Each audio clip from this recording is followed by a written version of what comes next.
Assalamualaikum warahmatullahi wabarakatuh. Salam sejahtera bagi kita semua. Pada kesempatan kali ini, kami kelompok 1 akan melakukan presentasi untuk memenuhi tugas mata kuliah penilaian status gizi tentang praktikum dietary assessment SKFFQ.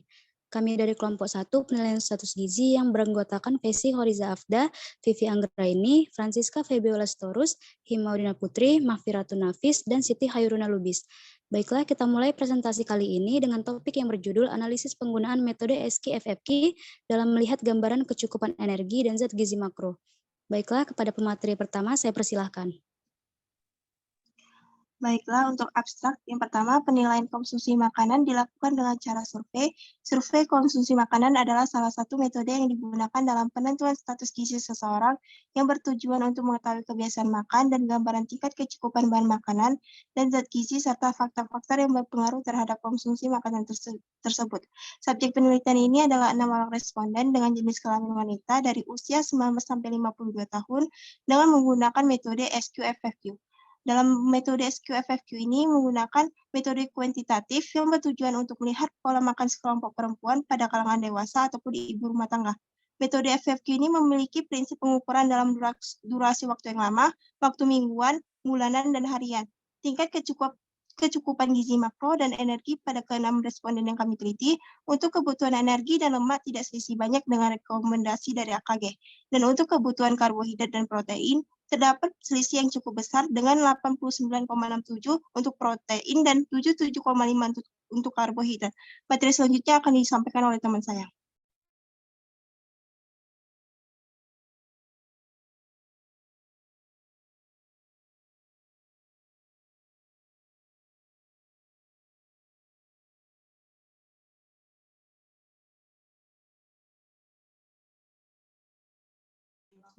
Baik, pendahuluan. Pola konsumsi adalah berbagai macam informasi yang memberikan gambaran mengenai jenis, jumlah, dan frekuensi bahan makanan yang dikonsumsi atau dimakan setiap hari oleh kelompok masyarakat tertentu. Penilaian konsumsi makanan dilakukan dengan cara survei. Survei konsumsi makanan adalah salah satu metode yang digunakan dalam menentukan status gizi seseorang yang bertujuan untuk mengetahui kebiasaan makan dan gambaran tingkat kecukupan bahan makanan dan zat gizi, serta faktor-faktor yang berpengaruh terhadap konsumsi makanan tersebut. Hal terpenting dalam survei konsumsi makanan adalah metode pengumpulan data yang bertujuan untuk mendapatkan data sesuai dengan keadaan yang sebenarnya. Metode yang digunakan yaitu Semi-Food Frequency Questionnaire. Pemilihan metode pengumpulan data yang tepat sangat penting untuk mendapatkan data yang benar sehingga kesimpulan yang ditarik dapat sempurna. Baik, akan dijelaskan oleh teman saya berikutnya.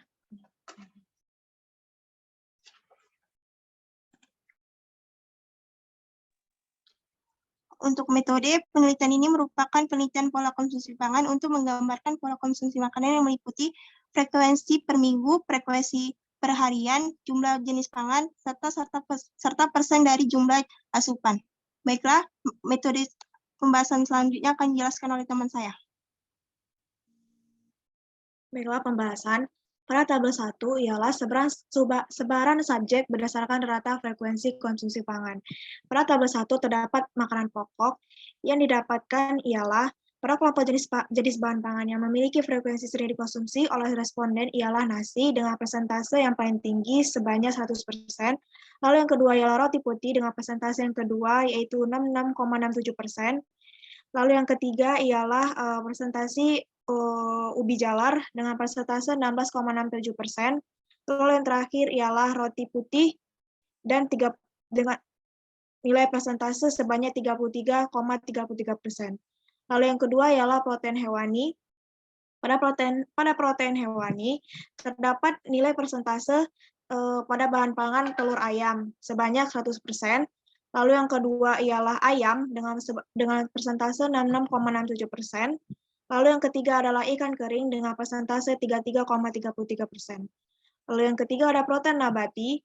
Pada protein nabati terdapat tempe sebanyak persentase terbanyak yaitu 50%. Lalu yang kedua ada tahu sebanyak 33,33%. Lalu yang terakhir ialah kacang tanah sebanyak 16,67%. Lalu pada tabel sayuran terdapat kategori yang sering dikonsumsi oleh responden ialah buncis, brokoli, dan singkong, nangka muda, toge, sama terong dengan frekuensi persentase 16,67%. Lalu pada tabel buah terdapat jeruk, melon, pepaya, semangka, dan pisang pada persentase 16,67%. Lalu pada tabel susu dan olahannya, dan hasil olahannya terdapat persentase 33,33% yang mengonsumsi susu sapi, dan terdapat persentase 66,67% untuk kategori yogurt dan keju. Lalu pada tabel terakhir yaitu minyak, terdapat frekuensi minyak kelapa sawit dengan persentase 100%, dan santan pada frekuensi persentase 33,33%. Baiklah, sekian dari saya serahkan kepada pemateri berikutnya. Baiklah, selanjutnya yaitu data responden. Tabel 2 yaitu data responden dapat kita lihat bahwa dari ke-6 responden dengan jenis kelamin wanita dari rentang umur 19 hingga 52 tahun dengan berat badan sekitar 36 hingga 74 kg. Selanjutnya yaitu tabel 6. Tabel 3.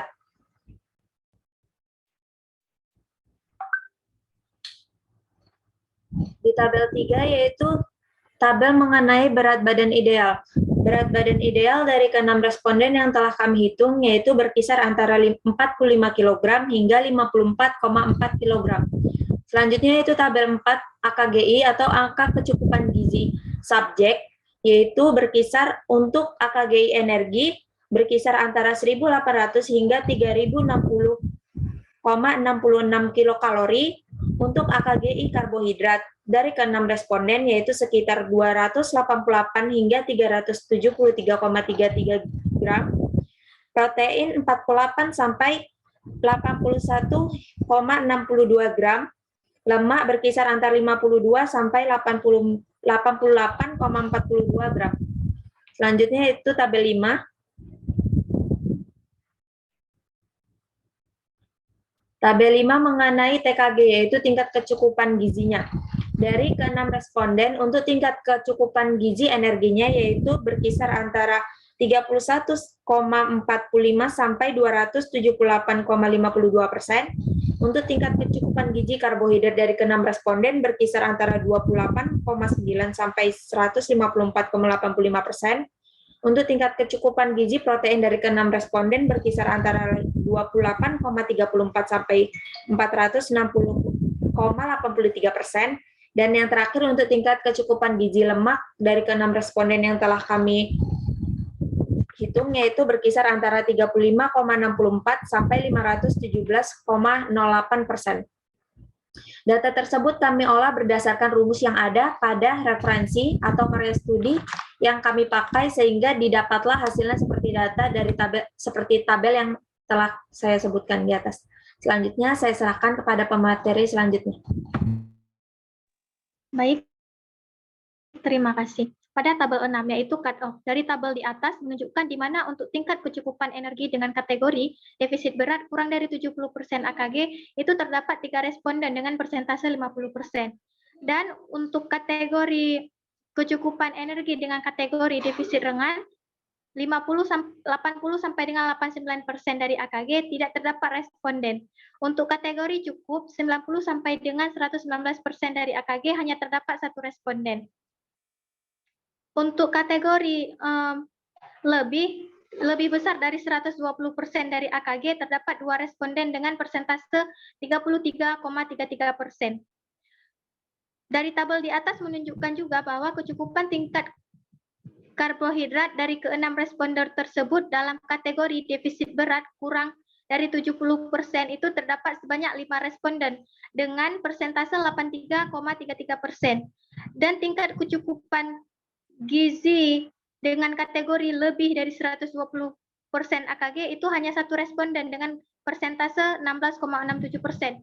Perbandingan terhadap ke-6 subjek penelitian pada tabel menunjukkan bahwa subjek yang cenderung memiliki tingkat kecukupan energi dan zat gizi yang berbeda.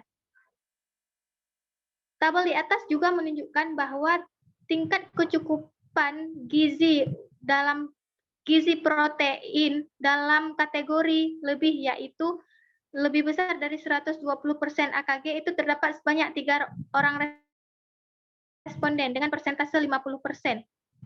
Dan yang termasuk ke dalam kategori defisit berat kurang dari 70% AKG itu terdapat 2 orang responden dengan persentase 33,33%.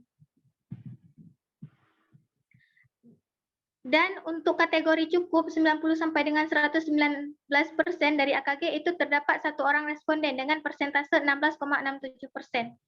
Hasil penelitian yang ditunjukkan pada tabel di atas juga menunjukkan tingkat kecukupan gizi lemak dari ke-6 responden.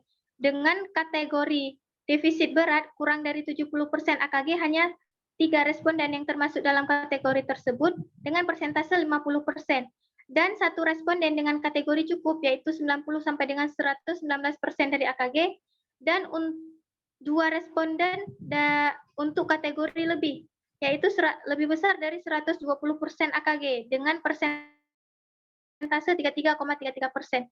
Sehingga dapat disimpulkan tingkat kecukupan gizi makro dan energi pada ke-6 responden yang kami teliti untuk kebutuhan energi dan lemak tidak selisih banyak dengan rekomendasi dari AKG. Dan untuk kebutuhan karbohidrat dan protein terdapat selisih yang cukup besar, di mana 89,67% untuk protein dan 77,5% untuk karbohidrat. Selanjutnya akan dilanjutkan oleh pemateri. Baiklah, selanjutnya yaitu kesimpulan. Metode yang digunakan adalah Semi-Food Frequency Questionnaire.